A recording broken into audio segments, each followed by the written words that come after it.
So thank you very much for joining this first webinar on drug policy. Just to give a little bit of introduction. The Eurasian Harm Reduction Association currently has its strategy, but doesn't have its position on drug policy. And at a certain point, we understood that such position is needed because drug policy is such a topic where everyone, knows what to do. It's like cooking a soup. Everyone has his or her own recipe, and it's very hard to define what we actually all stand for. And I would say that it seems that all members of our association and all secretariat staff, we all want to be part of, advocacy and policy reform in favor of more liberal and more humane drug policies in our region. However, our understanding on what is liberal, humane, health-oriented, rights-oriented drug policy, details may differ. And this is why we decided to organize a consultation on drug policy to develop association's drug policy position for the next 3 years. And this process will go in 3 major steps.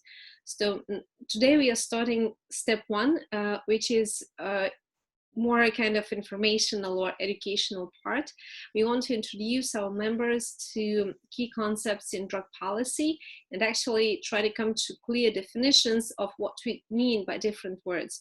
What do we mean by legalization? What do we mean by decriminalization? What do we mean by alternatives to coercive sanctions, these kinds of things, because everyone seems to understand these words in their own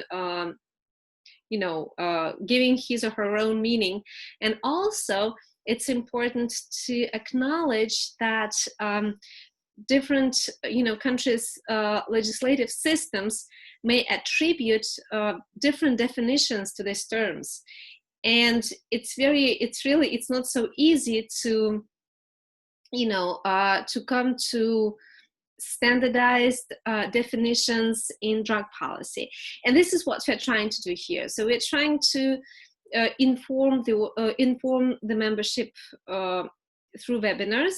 Then at the conference at AIDS conference in Amsterdam next week, we will have face-to-face discussion of the priorities in drug policy, and we encourage everyone who will be there at the conference to join this meeting there in person. Or if you are not going to be there, you could join us via Facebook video transmission, or whatever it's called, this Facebook video thing. Also, after the conference, we'll have 3 more webinars. I think they will happen, I think, every 2 weeks approximately until the end of August. All the webinars will be recorded and will be available online. So if you don't mind, we record this and we'll also record your questions. So if you want to share some information that you don't want to be recorded, please let us know. The first topic the first topic that we want to cover is alternatives to coercive sanctions, ACS, as we are trying to call them now. So in general, this is about alternatives to criminalization or alternatives to punishment, and they have been, also different names of how it's called. So for instance, DC, or when they talk about their, they call it referral schemes, for instance. And and if you're not working on a daily basis with these topics, you wouldn't understand probably that referral scheme is the same as alternative to coercive sanctions. For instance, in the United States, it's called diversion. Some people call it Portuguese model. And of course, there are differences between all these terms, but in general, it's all about having an alternative to criminalization and repressive drug policy. So this is what we're going to do now. And so today I'll talk about the definition of these alternatives and alternatives to what are they. so what does this mean, an alternative? Well, very briefly discuss Portuguese model, because I believe that you have a better understanding of this model that some of the colleagues from the Russian-speaking countries of the region. In a bit more detailed way, I will then explain how the diversion from arrest program LEAD works in the United States, and we'll talk very briefly about the evidence of the effectiveness of alternatives to coercive sanctions. Okay, so what do we have from the legal point of view, from the formal policy point of view? What do we have about the alternatives? So to begin with, the single Convention on Drugs of 1961, which is still the key document in international drug policy. So it's still the document, the main document, which gives the framework for all the other, definitions and all the other legislation, international and national legislation in the field of drugs. So the single convention already provides, space for alternative sanctions. It doesn't, the single convention says that drug use for recreational purposes is prohibited. However, it doesn't call for criminalization of people who use drugs or people who buy or possess drugs for their personal use. So the single convention allows the states to criminalize drug use and drug possession, but it also provides that member states can provide,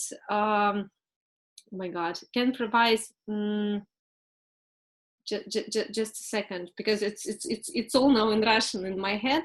So they can provide, alternative or complementary sanctions for drug use, which means that they can change criminal sanctions, replace criminal sanctions with treatment, rehabilitation, or social support, or they have additional sanctions. So it means that they may impose both criminal liability and, in addition to that, mandatory treatment of drug use. So this is what the single convention of 1961 stated.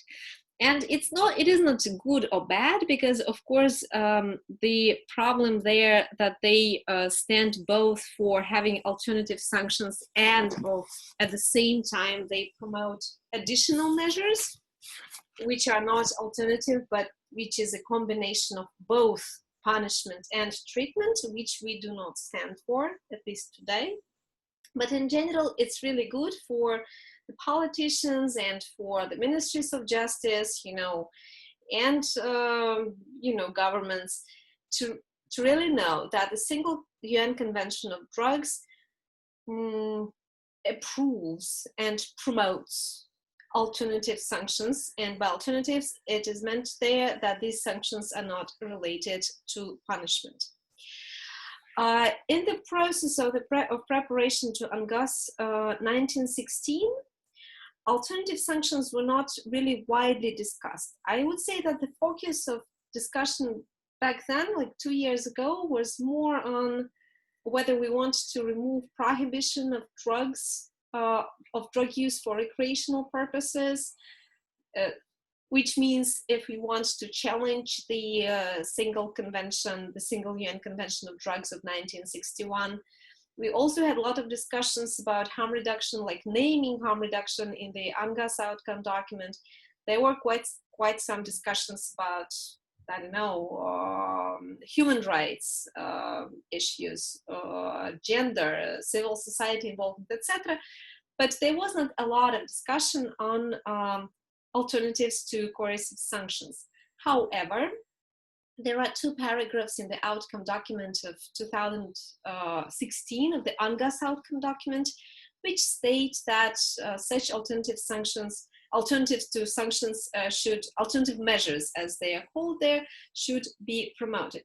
This gives us a room to advocate for the introduction of alternatives to punishment with the national governments. However, we don't see this happening a lot in the majority of states. So I would say that in the European Union, those countries who are doing well, let's say Portugal, or I don't know, for instance, Germany, they are using alternative sanctions for a number of years, and nothing changed there. In those countries who were not doing so, also not a lot of change happened, with an exception of Estonia, and if I have time, I will be happy to cover this a little bit. In 2018, this year, in March, there was very important document published by the EU Justice and Home Affairs Council.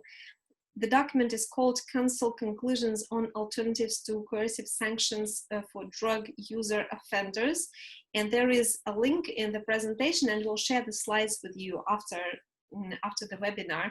So if you haven't read it, please go and read it, because it's quite important. So this document is important from two points of view. So first of all, it defines alternatives quite clearly. It defines them as education, suspension of sentence with treatment, suspension of investigation or prosecution, rehabilitation and recovery, aftercare, and social reintegration. So what's important here? So please pay attention that, of course, it doesn't name fines, or doesn't it also have here any disciplinary works?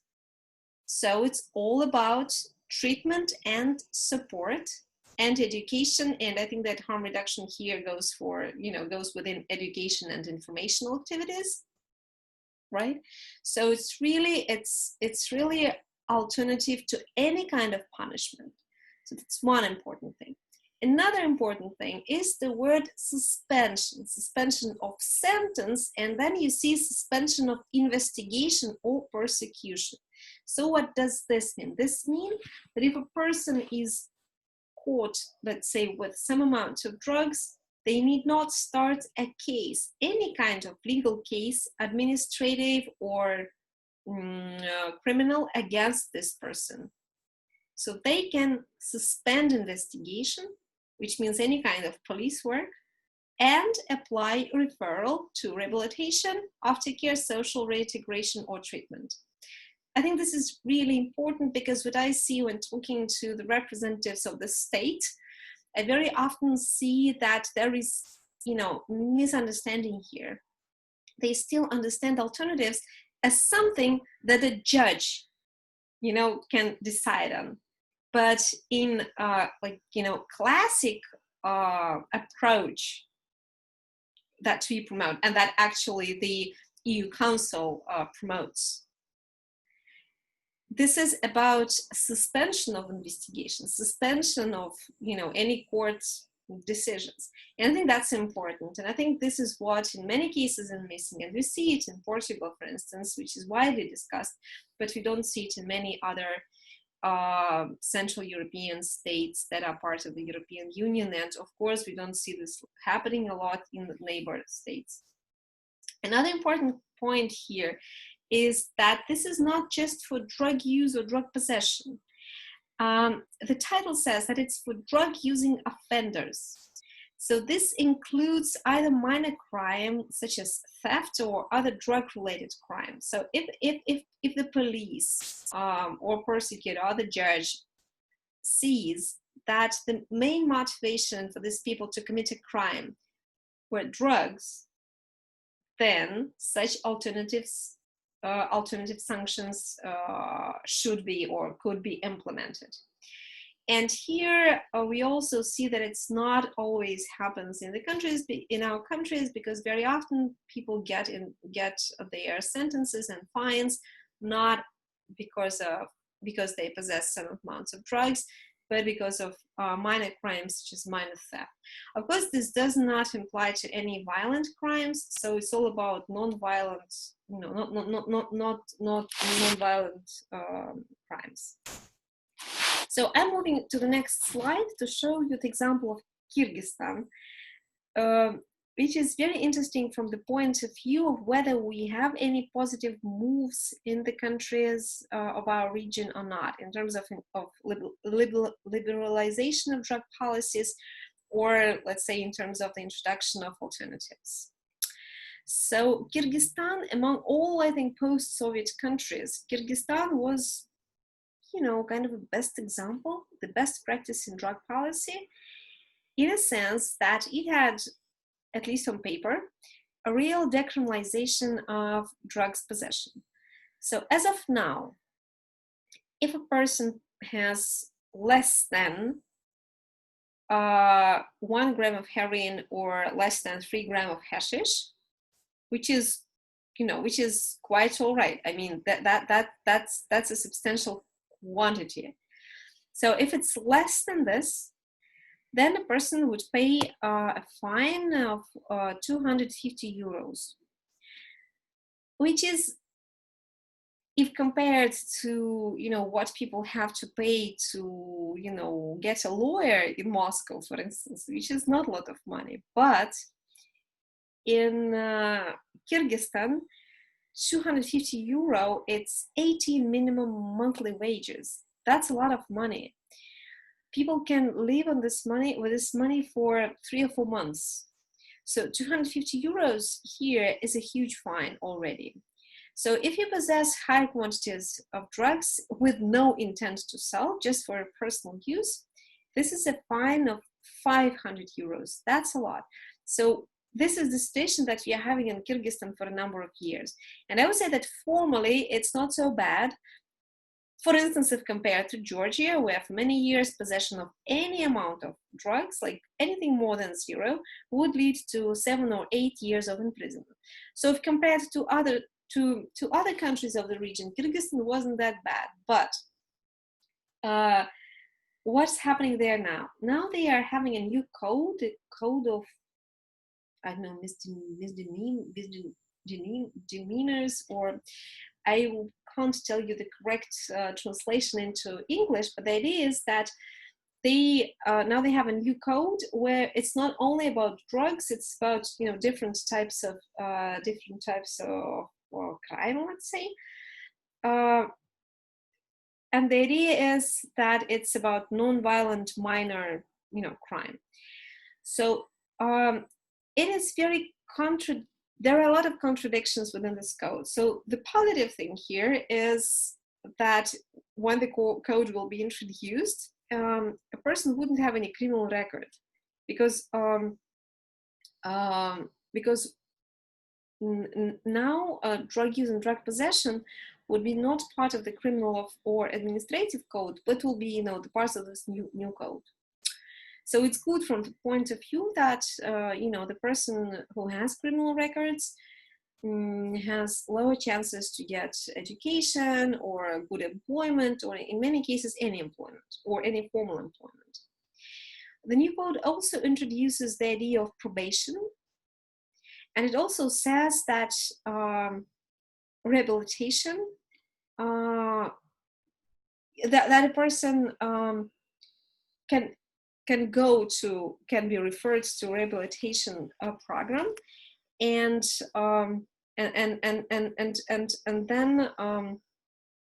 the sentence and other sanctions would be suspended. But the thing is that on the one hand, there is no rehabilitation free of charge in Kyrgyzstan. So you will need to pay for this. And also, the fines for possession of small quantities and of higher quantities of drugs increase significantly. So now for small quantities, which is less than 1 heroin, for instance, and less than 3 grams of hashish, would be 650 euro. So it's almost 3 times more than it used to be before. And for higher quantities, it's over 3,000 euro, which is impossible to pay, by ordinary household. So that's huge amount of money. I think it's huge amount of money everywhere, but especially in Kyrgyzstan, which is one of the poorest countries of the region. So the question is, what is happening there? How would we call Kyrgyzstan drug policy today? So what is the course? Are they going, is it liberalization that they are having now? Because having no criminal records for drugs, probation, referral to treatment and rehabilitation, I mean, that's good science, right? These guys are moving in the right direction.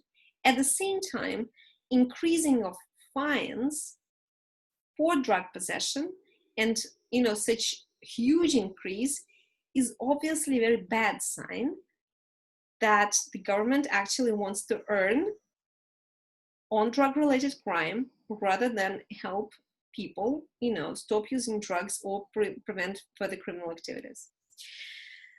But I believe that many people in Kyrgyzstan who are probably not part of our, you know, small harm reduction world don't go so deep into these details. And they may see that the introduction of the idea of probation under this new code is already, you know, actually means that Kyrgyzstan is or will be having, will be implementing alternatives to coercive sanctions. So just to summarize what I've just said, so what do we mean actually by alternatives and what do we mean by punishment? So I have borrowed the definition of punishment from an EMCDDA document of 2015. So punishment there is stated as the intentional infliction of pain or of something unpleasant by an authority for breaking rules, a measure with retributive aim. So what does it mean if put, you know, easily? So when we punish someone, we want this person to suffer. It could be pain, it could be some unpleasant financial or other economic consequences. It could be, you know, so a fine is definitely a punishment. Probation is a punishment, because by probation we mean that we suspend, actually suspend actual sentence, and we wait until a person would do something wrong. So it's not punishment itself, but it's fear of punishment that we are using here. And for instance, disciplinary works or community works are also a punishment because we want this person to suffer. We want this person to have less hours for paid job, and you know, this is still the idea of punishment, even though we may agree with this kind of punishment and say that this is the most productive one and, you know, less repressive. But anyway, this is intentional infliction of something unpleasant. What are alternatives then? So alternatives are measures aimed to provide social, medical, or psychological support to prevent the occurrence of unwanted behavior in future. So that's basically idea of, you know, the same idea of support, don't punish that we are talking about here. And the idea here is that we believe that if a person continues to use drugs or continues to, you know, be involved in other criminal behaviors such as theft, for instance, and that these people usually have, you know, some social, psychological, or health reasons for that. And by supporting them, we help them overcome these reasons, overcome these problems, and through this significantly reduce or stop any criminal activities. I think it's important to highlight here that decriminalization, as it is, does not always lead to the application of alternative sanctions. So for instance, the example of Kyrgyzstan, which I've just shown, you know, it tells us that formally it can be drug use and drug possession can be decriminalized. So in Kyrgyzstan, you don't go to prison, but you pay a huge fine for this, right? And it doesn't mean that the government would really refer you to free of charge treatment and rehabilitation. So there is no alternative, even though decriminalization takes place. And in a lot of countries, we still see it. Another important message here is that application of alternative sanctions is possible without formal decriminalization. And I will show the example of the United States, where they have very good programs of diversion from arrest. At the same time, they have very harsh, repressive, drug-related legislation. So alternatives to coercive sanctions is not a model of drug policy. It's not a model, it's not a specific model of drug-related legislation. Such alternatives can be applied in various models, in various legislative frameworks. And to talk about legalization, decriminalization, depenalization, and other models of legislative frameworks, this would be discussed at the next webinar in the end of the month. So to summarize, mandatory treatment, prison-based treatment, probation, fines, and disciplinary works are punishment. Diversion from arrest, brief intervention, referral to treatment, social support, and other kinds of support are alternatives.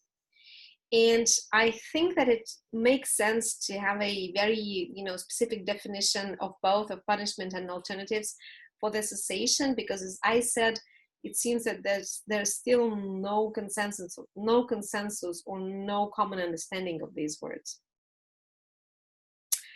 Portuguese model. I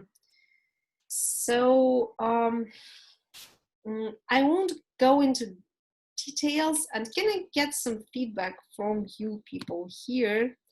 Iveta, Samir, and Anke. Okay, nice to have you all here. So Alvia and Mantas, do you know how the Portuguese model works? Because then I would skip this and just move to the lead project. Yes, I do. Yes, I do. I know very well. It's also well known to me. So I think I'll skip this Portuguese one. What is important there? I don't know. Everything is important, of course, but I will skip it. So just briefly, right? Portugal has decriminalized drugs in 2001, and they have started persuasion commissions.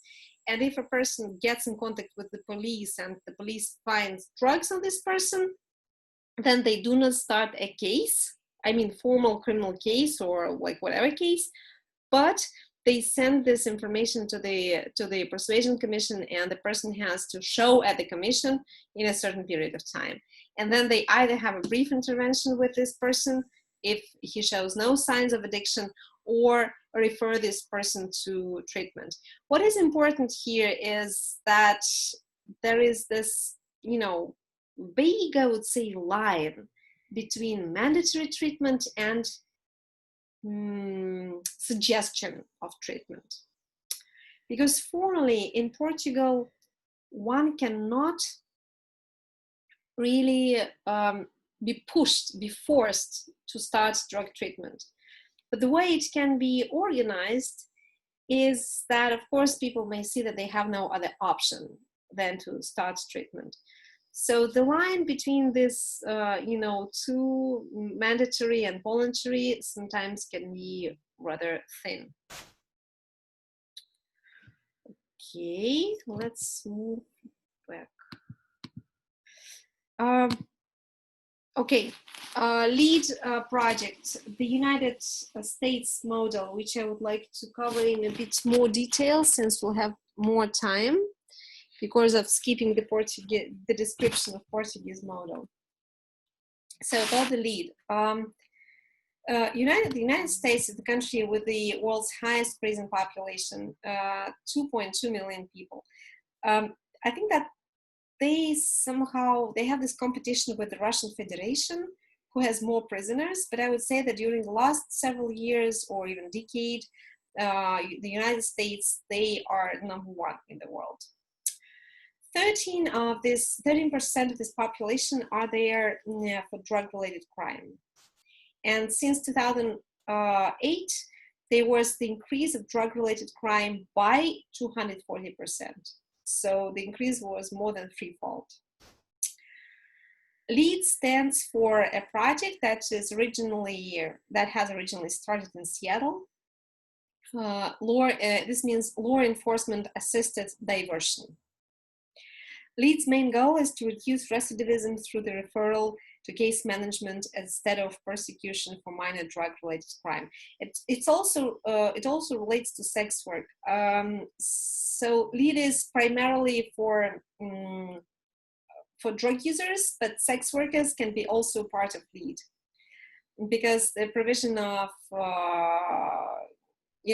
sex work is illegal in the United States, at least in Seattle, in the state of Washington. It is illegal, and you can get to prison just for providing, sex work, for being engaged in sex work. I'm just wondering whether I should move to the next slide. I'm sorry. I may be okay. I will go through the slides, but I think that I've now opened the wrong version with not all the slides translated. But after the webinar, I will show you the translated one. Sorry, I just mixed the slides, unfortunately. So, with the LEAD project, okay, at least you can see here some figures. LEAD started in 2011. It was prepared, the concept of this project and the details were developed by the civil society, and they were proposing it to the city council for a number of years, but with no success. But at some point, the city council had to make a decision whether they're going to build a new prison, which would cost, building a new prison in the United States would cost them around $20 million. Whether they want to, open a new prison, or they could this time try something else. And the reason why they were supposed to, or they had to open a new prison, was that the number of people imprisoned in Seattle was growing every year. And it was growing because of the same people. So the same people again and again were arrested and were served were sent to serve their sentence there. And at some point, and the cost of construction of a new prison is really huge. So at a certain point, they thought that maybe they could, follow what was proposed by civil society groups, the LEAD project. And the city decided to have the project for approximately 3 years, from 2011 to 2014 in Seattle, just even not in whole Seattle, but in some districts of Seattle where drug use and sex work was street drug use and street sex work was most prevalent. And they agreed to have a real randomized control trial for that. So the idea was that, when in the end of the day, the number of people in the experiment group was 203 persons. They were so-called LEAD clients, and over 100 persons of control group. It was done in the following way. So there were certain criteria for a person to become a LEAD client. If he or she possessed less than 3 grams of drugs, or that he or she was involved in sex work. By 3 grams of drugs here, we do not count marijuana, because cannabis in Seattle, in the state of Washington, is legalized. So we are talking about heroin, cocaine, amphetamines, these kind of drugs here. And the main idea is that they had so-called green and red shifts, and it meant that in green shifts, the police, when arresting a person with drugs, would not start a formal investigation and case, but would just get, minimal data from this person, identify this person, explain the rules of the lead project, let this person sign a paper where the person would, agree to come to a case manager within 1 month, and let this person go. So if it was red shift, they just, did business as usual. They would arrest, the person and start all the procedures. The person, I don't know, would go through, it would all go through the form, regular investigation, then sent to the court, and the person would probably receive a prison sentence.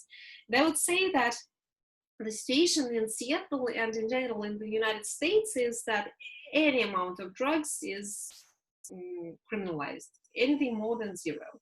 In Seattle, drug use is the same as drug possession, because if you show to be not clean by drug tests, means that you possess some quantity more than 0 in your body. So it's already possession. And for instance, if you are arrested for the first time, it's a sentence of less than 1 year, but if it's the second time, 3 years, and so on and so forth. So if you're arrested for the 4th or 5th time in your life for drugs, this can mean 15 years plus of imprisonment. This is a lot. This is huge. We actually didn't have this in Europe that much. And the thing is that they didn't change it. So it continues to be the same in Seattle. Legally, from a legal point of view, no reform was done. Just for cannabis, just for marijuana, but that's different. Okay. Yeah, one more Russian slide again. Poor Dasha. Okay, I'm sorry. Poor you, not poor me, of course. So how does the lead work? Who are the clients? The clients of lead, main clients, are people that use drugs already for many years. They have a lot of so-called episodes of, I don't know, different criminal cases. Most of them have been multiple times arrested before and already served 1, 2, or 3 prison sentences. Many of them, or the majority maybe of them, are homeless. There is a huge problem of homelessness in Seattle. Most of them do not work. They have low, level of education. They don't have money. They may not have any stable income at all. And many of these people do not only suffer from drug dependency, but they also may have some very serious mental conditions. So it's a very, it's a group of people very hard to deal with. They really are in the streets, and, they are noisy, and they are involved in different misdemeanors, and the public really, really doesn't like them. So it's important, to give you some information. This landscape is important because it explains why the lead worked. So for many years, police was arresting these people and sending them to prison, but somehow the number of people, homeless people, drunk and using drugs openly in the streets, was only increasing, so it didn't decrease. After the introduction of the program, this started to really improve. The main idea of the project is really good cooperation between the prosecutor's office, the police, and social workers. Every 2 weeks, specially defined, prosecutors that only work for lead clients meet with the police and with social workers and discuss the cases. So, for instance, you have been arrested by police or stopped by police during this green zone, and you are proposed to become a client of the lead program. This means that you have signed this agreement that you will follow the rules, and rule number 1 is that you need to meet your case manager within a month period. Information about this case goes to the prosecutor, who knows the program very well and who is in charge of the lead program from the side of the prosecutor's office. Case management is provided by an NGO.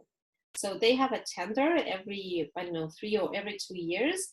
And a non-governmental organization who was originally providing harm reduction services participated in this tender process and won it. So they are providing case management services.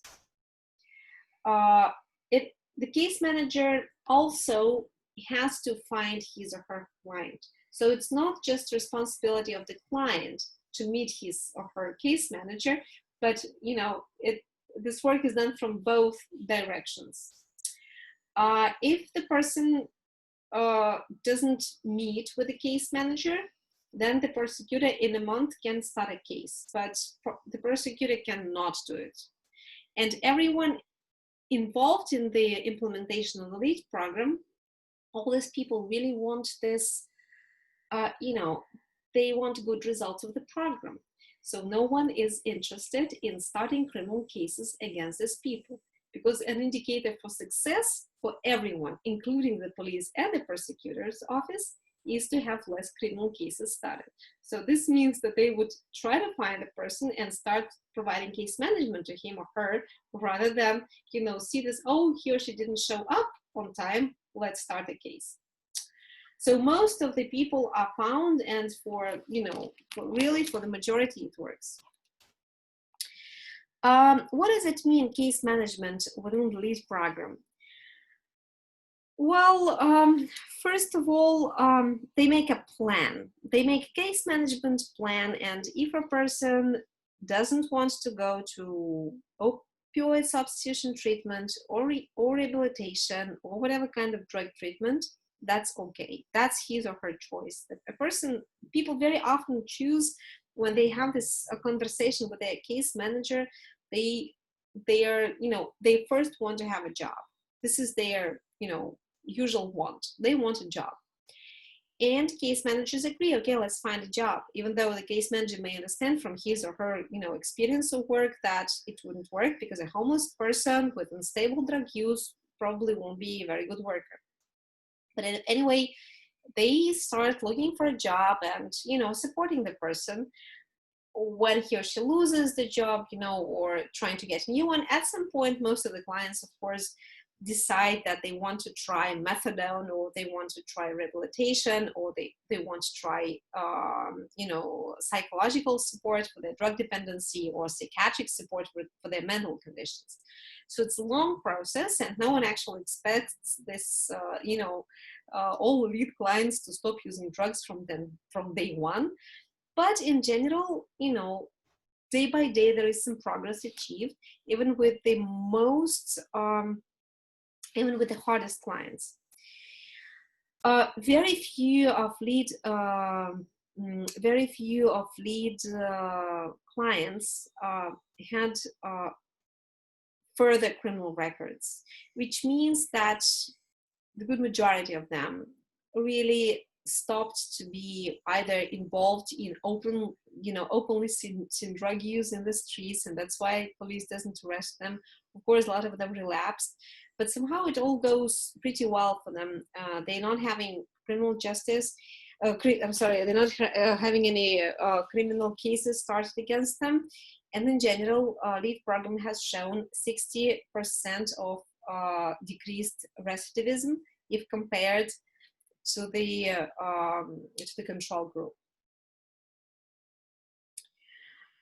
It's also important that LEAD is not just about referral to treatment. It is about complex social support. It's about access to housing, which very often becomes the issue number one. Housing is the issue number one for LEAD clients. So it's access to housing. It's assistance with employment. It's mental health support. It's also different vocational and educational activities. It's just provision of food. In the beginning, it can be about food and clothes for people. The program has shown to be effective in the reduction of recidivism by 60%, and it also showed to be significantly cheaper, significantly more cost-effective then having you know, all the justice system work around the case and sending a person to prison.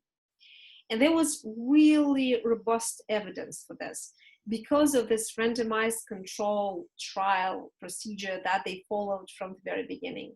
So on this slide, you see the United States map.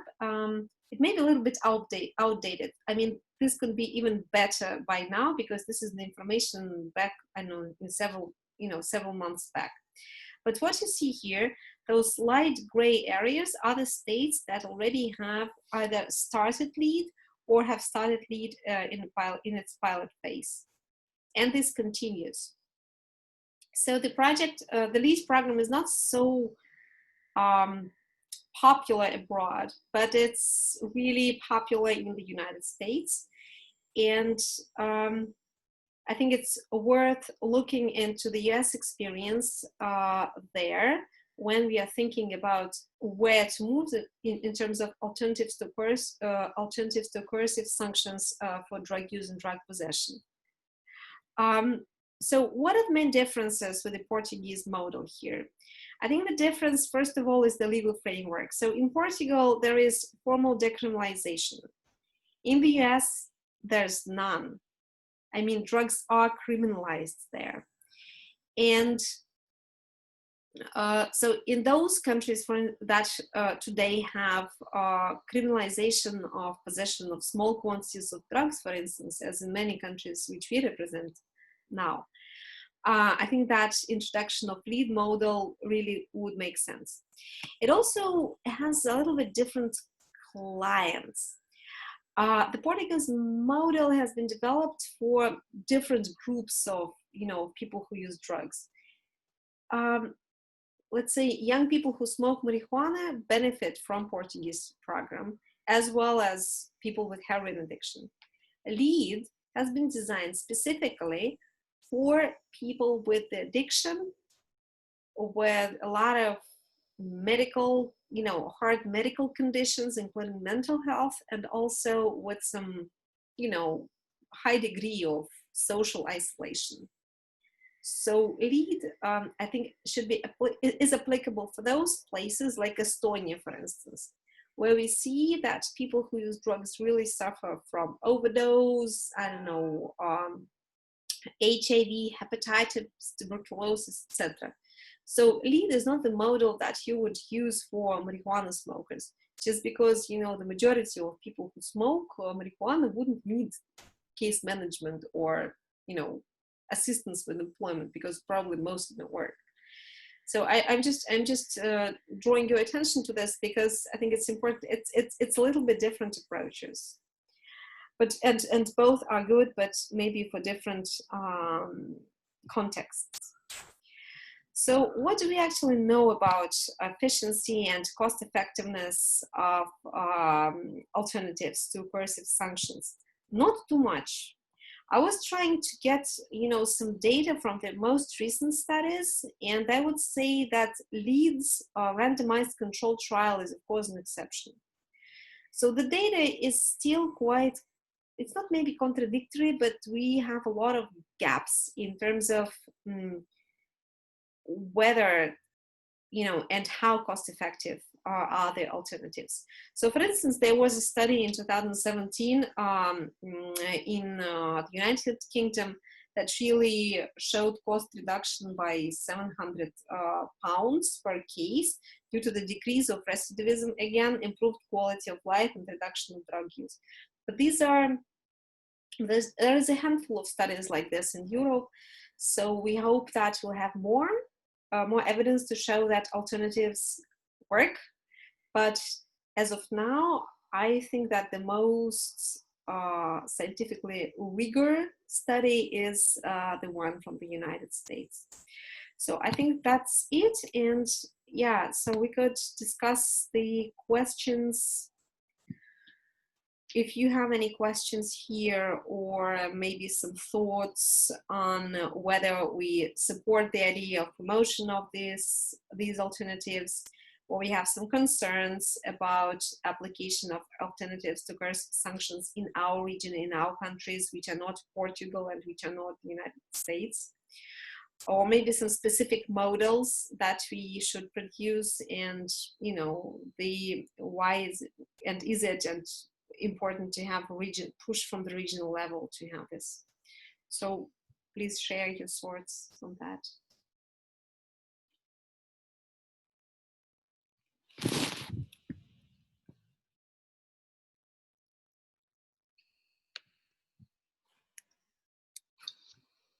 Well, for me, I would like to thank you for sharing the information and knowledge about the elite, because I haven't heard about it as much.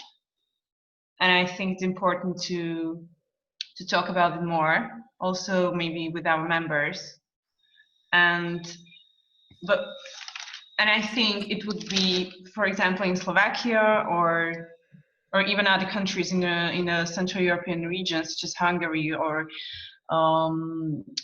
Poland, it seems to be like well developed for the people who are most like socially excluded and most vulnerable that use drugs.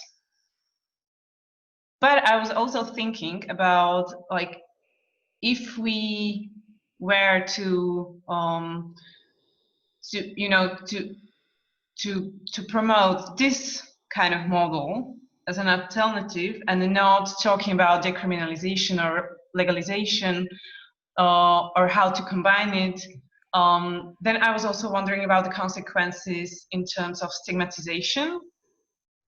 No, just one aspect. Like if we advocate for decriminalization, then it also, you know, promotes some kind of idea about how we should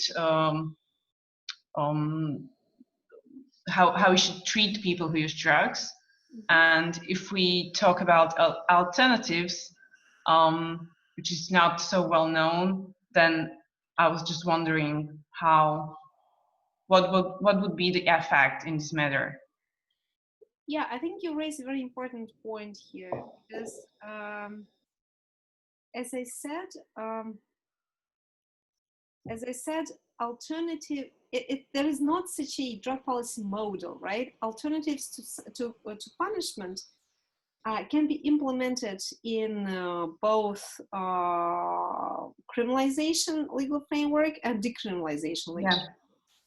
And yes, and I agree that it's the strategic question here is what is our main message, right? So whether we want drugs to be decriminalized, or we want people not to be, you know, imprisoned. Yeah. And that could be quite tricky, because as I've shown in Kyrgyzstan, drugs are decriminalized. But is this what you mean, or what we need?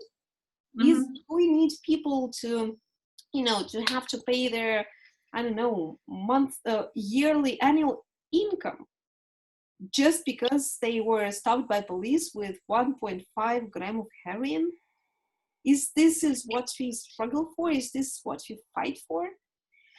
And yeah, so I believe that our position should be probably a combination of both approaches.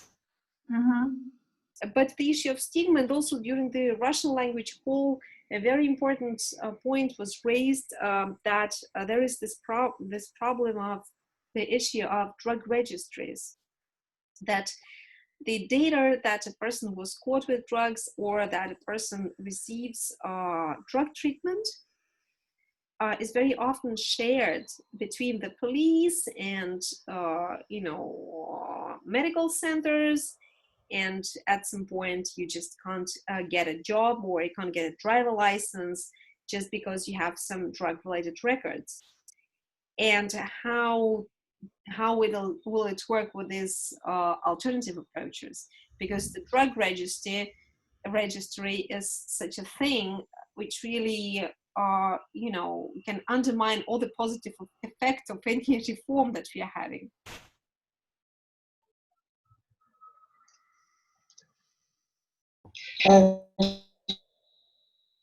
Dasha, it's me, Anke. Thank you very much for the presentation. Indeed, very interesting. What came up in my mind a couple of things when you were presenting the two models. Well, what we try in some countries in Eastern Europe and Central Asia is to work closer with the police.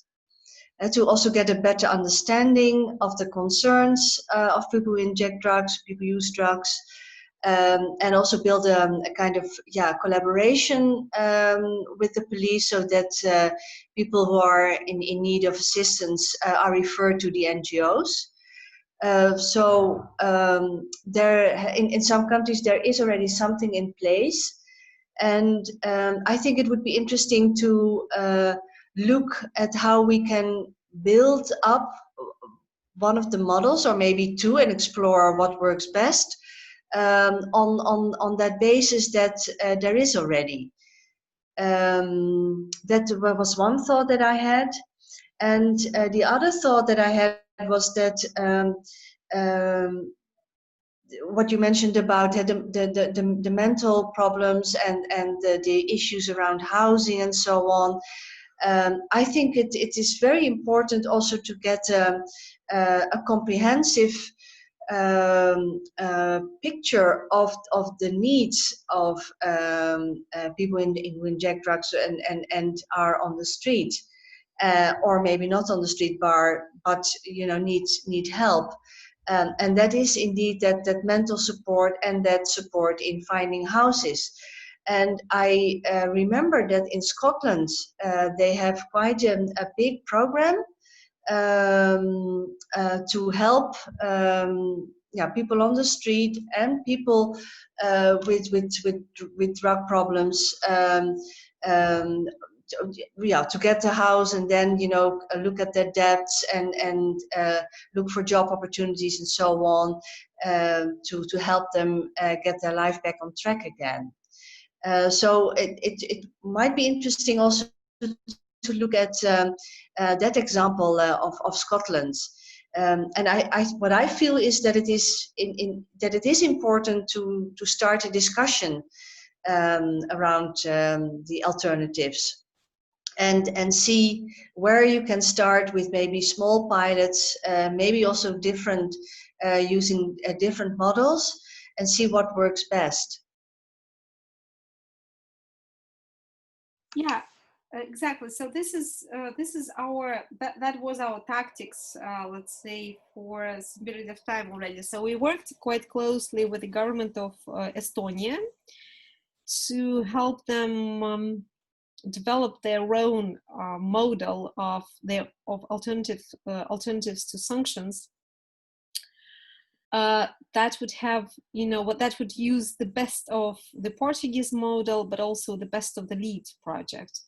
And now they have actually started 2 pilot projects this year. So one is largely for people who smoke marijuana. So it's a diversion project based on Portuguese model. If a person is arrested just with cannabis, because they have quite a lot of arrests like this, I don't know why it happens, but in Estonia it's really the number of fines for cannabis possession is really huge. So now with a pilot project, they only have brief interventions. So they talk to you, they check if you have any signs of some other serious drug problems. If you don't, okay, police just talks to you and lets you go. So that's this kind of more Portuguese model. But and now they also started to implement very recently a pilot in Tallinn for people with more like LEAD program. So there are case management recruited from the community, recruited from NGOs, who meet you at the police station, and it's also a diversion project. So diversion approach. So case is not started, and the case manager, who is a representative of the community of people who use drugs, goes with you. She has money to get you home with taxi, buy you some snack or hot meal, and talks to you and explains that there are options, and you can, get referral to methadone treatment or rehab, or other forms of medical and social support. So I think it's important with pilot projects. I don't think that one size fits all here, not only because of the differences of legal frameworks in the countries where we work, but also because, drug user populations differ and they may have different needs. But I think that starting with small pilot projects is exactly what we need here, like from my point of view. And I would be, of course, happy if the association takes the decision that we need to go on and, have more countries in our list where we help the civil society and the government to have such pilots started. So today we're working a lot with the government of Moldova. It will be really happy to cooperate with other countries, because it seems that such projects, pilot projects, do not need a lot of resources. It's more about a will on either national or local level. Yeah. Yes, I agree. Yeah.